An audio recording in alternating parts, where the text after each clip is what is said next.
Қайырлы күн, құрметті оқырмандарым.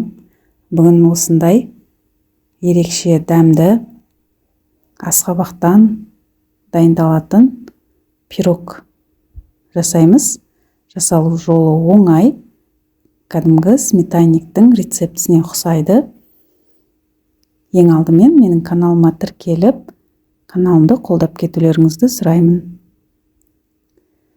Бізге осындай асқабақ керек болады. Сыртын барлығын тазалап, осылай турап, ыдысқа салып, үстіне су құйып, газға қоямыз. Бетін жауып, газға қойғаннан кейін піскенін күтеміз. Асқабақ піскенше қамырын дайындаймыз. Осындай сары майымызды теркадан өткіземіз. Ірі жағынан өткізіп алдым. Үстіне ұн салдым.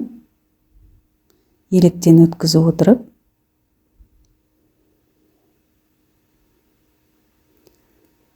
Шекер салдым. Және қопсытқыш салдым.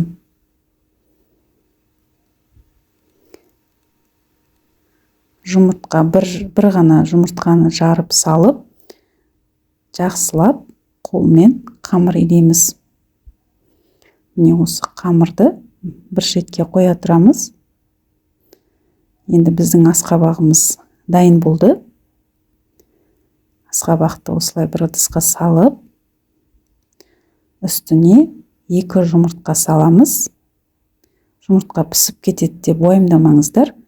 Салған бетте блендермен немесе езгішпен осылай езіп аламыз.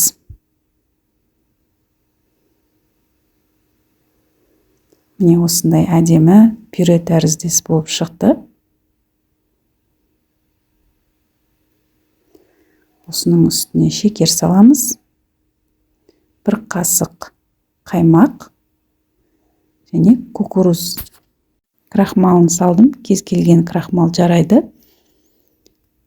Осылай венчикпен жақсылап араластырып, қамырды торт пісіретін осындай ыдысқа әдемелеп, жайып, орналастырдым. Бортиктерінде жасауды ұмытпаңыздар. Енді асқабақтан дайындалған начинкамыздың барлығын салып, осылай қасықтың көмегімен тегістейміз. Және 170 градуста 45 минут пісіріп аламыз.